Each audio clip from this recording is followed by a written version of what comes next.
The Koros family brought slaves to sell in a small boat. Realizing that what they're doing is wrong, the Kunta family, led by Omoro, approaches them on horseback, pointing a gun. The Koros family tries to resist, but Omoro quickly gains control. When Omoro hears a cultural signal that his wife is giving birth, he rushes back home. His wife, Binta, gives birth to a baby boy, and they name him Kunta Kinte. Later, during a traditional dance event, Jinnah and other women perform. Kalabi from the Koros family throws a cloth at Jinnah, a sign of marriage proposal. Kunta, unhappy with this, throws the cloth back, sparking conflict between the Kunta and Koros families. Kunta and other young men train to become warriors. They practice in the river under the guidance of their teachers. One tough exercise involves riding a wild horse with their hands tied. Kunta is the first to try but falls, just like the others. Later, Kunta is punished for not following his teacher's instructions and for attacking him. As part of his punishment, the other trainees are told to attack him. Kunta escapes by running to the river,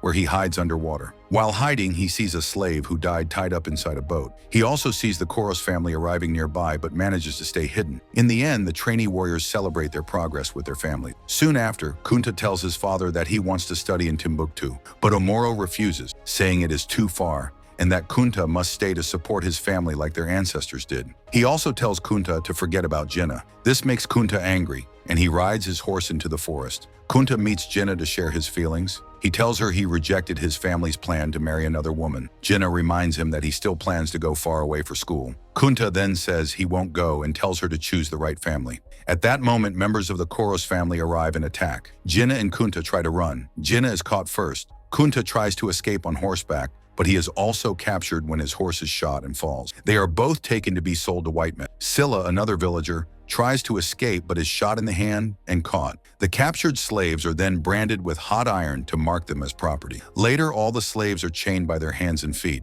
Kunta, in shock, cries out, but no one helps. The white men come to feed them, but Kunta refuses. They force his mouth open with a tool and make him eat. The captain tells the crew that the slaves must stay alive because they are worth money. The next day, the white men kick and drag the slaves to the top of the boat. Kunta and Silla watch closely, noticing the weapons the white men carry. The slaves are forced to dance and sing. While singing in their own language, the women quietly share information with each other about planning an attack. Later, the male slaves begin fighting back against the white men. The white men retreat to another room, while the women slaves also help in the attack. Kunta grabs a metal tool and throws it, killing a white guard before he can shoot. But the captain grabs a weapon and fires at the slaves, taking control and ending the revolt. Afterward, Kunta is sold to a man named Waller. On the way, Kunta argues with a black overseer who works for Waller. The man refuses to support Kunta and demands to be called Samson. Kunta later unties himself and runs away, eventually finding another man named Fiddler. Fiddler doesn't help him,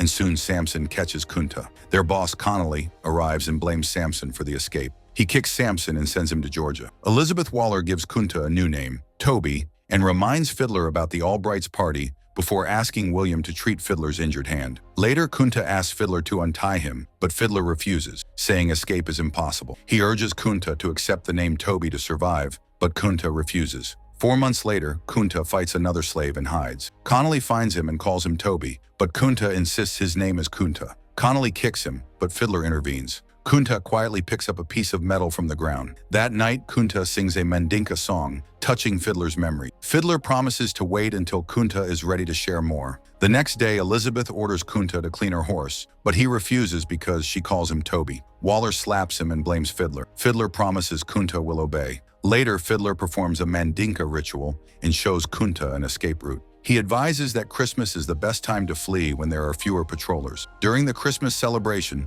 while slaves and white families dance together, Kunta slips out of his handcuffs. Fiddler tells him to escape while he sings for the Waller family. Kunta hugs him and asks for his real name. Fiddler says it's Henry. As Fiddler sings to distract everyone, Kunta takes Elizabeth's horse and rides off. Once far enough, he releases the horse. The overseer notices he's missing, and dogs are sent after him. They corner Kunta, but Connolly arrives and calls them off. Kunta tries to fight, but another overseer attacks him from behind. The next day, Connolly convinces Waller to sell Fiddler, but William offers to buy him instead. Meanwhile, Connolly ties Kunta to a tree and beats him, demanding he say his name is Toby. Kunta keeps shouting his real name, Kunta Kinte, until, badly beaten, he finally says Toby. Fiddler watches in pain, realizing Kunta has been broken. 10 years later, Kunta escapes again. On his way, he encounters a soldier, but Connolly shows up and shoots the soldier. Before Connolly can fire a second shot, Kunta quickly rushes him, strangles him, and kills him. Soon after, more soldiers arrive. Kunta promises them that he will fight for their king and help defeat the Americans. Later, Kunta hides in the forest with other escaped slaves, where they find food and clothes. The next day, Kunta and the others prepare for battle. They arm themselves with pikes, and Kunta becomes close to another fighter named Carelton. Kunta asks for a gun, but the commander refuses. That night, they go on the attack. The Americans strike first, and in the chaos, Kunta and Carelton sneak off, crossing through a river to take a shortcut. Kunta tells Carelton they aren't fighting for the English, they're fighting for their own freedom. Kunta tells him to wait while he goes ahead. He kills one American soldier with his pike, then another. But when he returns, he finds Carelton dead. Heartbroken, Kunta leaves. Soon after, he is captured by another man from the Waller family. As punishment, they tie him up and cruelly cut off his toes, warning him never to try escaping again. Later, Bell treats Kunta's wounds and gives him medicine. Fiddler visits and is overjoyed to see Kunta awake and recovering. Fiddler explains that William bought both of them from Waller and that they are lucky. After Fiddler leaves, Bell tells Kunta how much Fiddler cares for him. That night, a man working for William comes to inspect Kunta.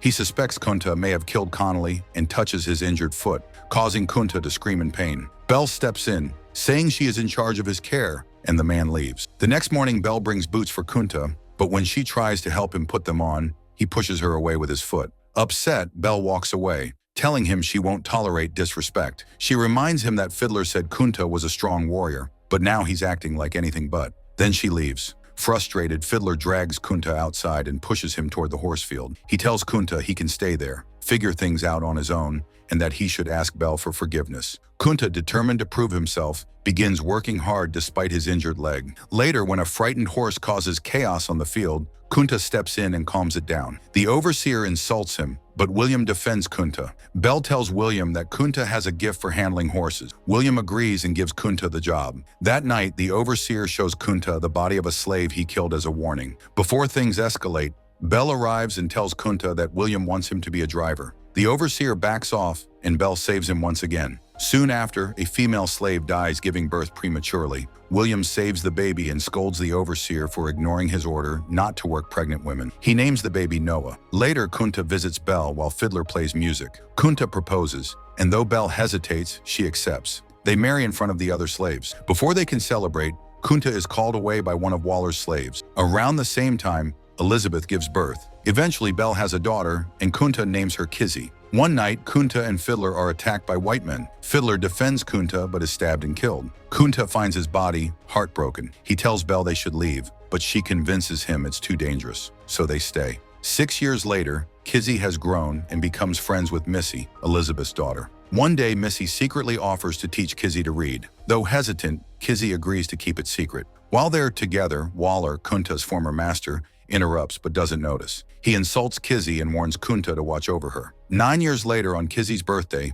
Missy gives her a book. As they read, Noah interrupts, saying Missy is needed. Before leaving, Missy mocks him. Later, Kizzy overhears William planning to breed her with Noah. Kunta is outraged, saying she's only 15. Kunta trains Kizzy like a warrior, teaching her to ride, fight, and protect herself. He gives her beads passed down from his mother after his own warrior training. Kizzy and Noah grow close. When Noah asks to learn to read, Kizzy agrees but warns him to keep it secret. He says he loves her. Kunta walks in, angry, and attacks Noah. Kizzy defends Noah, saying reading gives her a sense of freedom. Kunta disagrees, but Kizzy insists it's her form of strength. That night, Kizzy gives Noah a map to escape to Canada. A storm hits, and she tells him to run, while the overseers are distracted. Meanwhile, Kunta helps William's family and Bell find shelter. The next morning, Kunta finds Kizzy hiding in the fire pit. The overseer comes looking for Noah. William wants him brought in alive, but when Noah tries to escape, the overseer shoots him many times and kills him. Later, the white men find out Kizzy can read. Waller blames William, so Kizzy is sold to Tom Leah. Kunta threatens to expose William's affair with Elizabeth,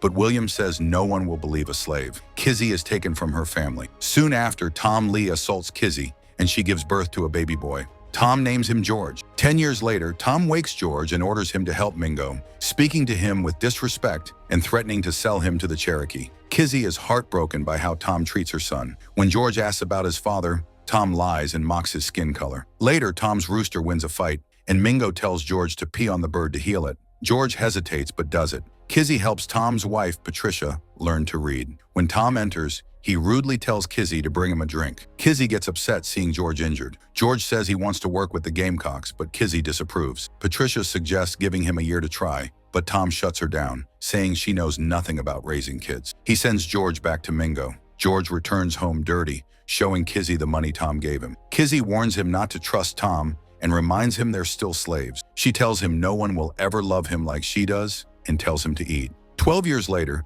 George mocks a preacher named Lion. His daughter Matilda scolds him for being selfish. George apologizes, quoting her father, which makes her smile, but she still turns him down when he flirts. As they argue, Lion arrives. George pretends to be respectful, then suddenly kisses Matilda and runs away. Later, when Tom's rooster loses, George offers to use his own. Tom agrees, and George wins the fight quickly, earning the nickname Chicken George. Tom bets $500 and wins, but to pay off his debts, he later sells George to Jewett. George introduces Matilda and her father Lion to Kizzy. Kizzy argues with Lion over religion. That night, George tells Kizzy he wants to marry Matilda and win their freedom through cockfighting. Kizzy doesn't believe it's possible. At a party, Tom argues with Bird, and they agree to a duel. George supports Tom. Kizzy begs George not to get involved, but he refuses. In the duel, Tom is wounded, but wins after a sword fight. He promises to free George once he has money. George later marries Matilda. Kizzy gets upset when George says he'll name his son Tom. She slaps him, saying he's too much like Tom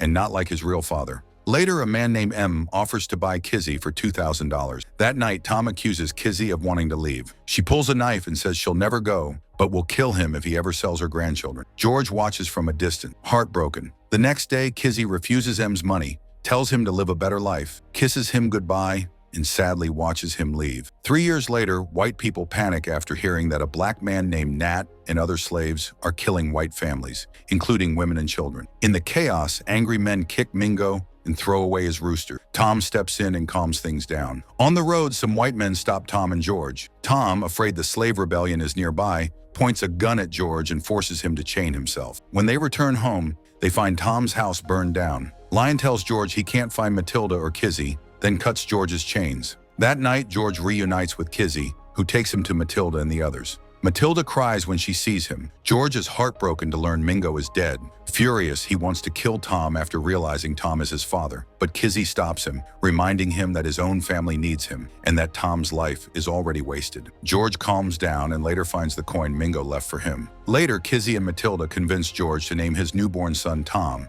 as he once promised, or else Tom might make their lives harder. 4 years later, George and Tom go to Jewett's place and meet his cousin, Eric Russell. They make a $10,000 bet on a rooster fight. George is hesitant, but Tom promises to give him his freedom if they win. George's rooster wins, and Tom gives him his freedom papers. However, they enter a second match. Eric bets $20,000 and uses his own white rooster, which wins. Since Tom can't pay, he gives up George to cover the debt, and George is sold. 20 years later, George returned to Leah's farm, but his family was gone. He felt heartbroken when he learned that his mother had died. He was surprised to hear that Tom was still alive. He rushed inside, but Tom, thinking George was a thief, accidentally shot at him. George calmed him down and asked for information. As they talked, they got into a disagreement. Tom said he was George's father, but George didn't believe him. Instead, he mentioned Kizzy, whose memory kept him going. Later, George went to Murray's house. The overseer pointed a gun at him, but Murray's son, Frederick, took the weapon to check on him. George called out when he heard Matilda's voice, but she didn't come to him. Eventually, Murray and Frederick realized George was a free man. Frederick told George that Matilda would meet him after she finished her work. George agreed and stayed calm. That night, George finally saw Matilda again. She hugged him, and after 20 years apart,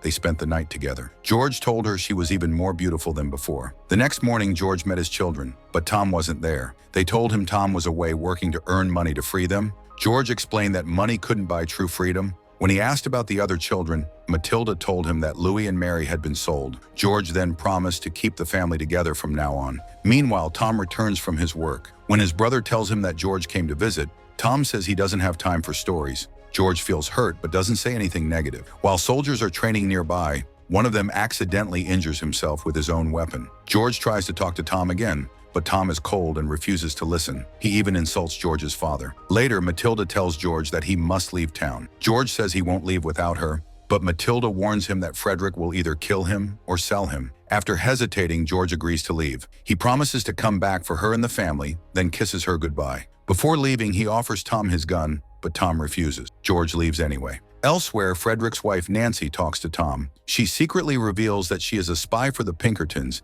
and is in town to gather information for Washington. She asks Tom to help her pass through a road, but he refuses, warning her that it could get him hurt. Before they can say more, Frederick walks in and interrupts them. Soon after, Frederick prepares to join the war, declared by Abe Lincoln against the Confederacy. Meanwhile, George hides from Union soldiers. He reads a letter to his friends, but suddenly, another overseer shows up and starts shooting. One of George's friends is killed. George and the others run, and when a soldier attacks with a sword, they fight back, knock him down, and steal his horse to escape. Later that night, a white man falsely accuses Irene in front of Tom. Afterward, Tom and the others leave the farmland and end up killing 3 soldiers. However, one of the slaves is shot during the fight. Tom helps the injured man escape with the group. When Frederick and another soldier arrive, they don't see Tom because he's hiding in a nearby tree. Later, Frederick forces Nancy to tell the truth by suffocating a slave who betrayed him. Under pressure, Nancy finally reveals her true background. When Frederick asks why she lied to him, Nancy says it's because slavery is evil. In anger, Frederick slaps her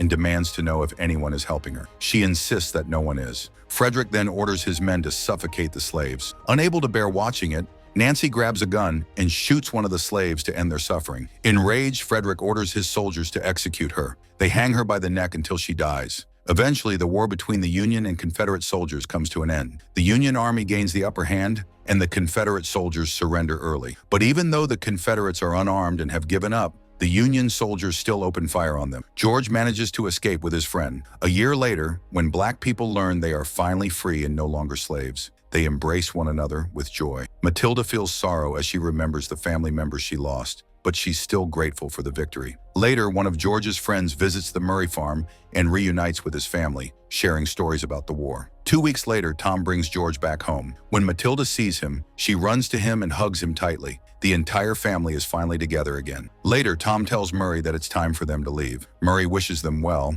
but his son Frederick interrupts. He says they have to pay if they want to leave and declares they are not equal. Frederick then tries to kill Tom, but George shoots him first. After that, the family leaves the Murray farm together, free at last.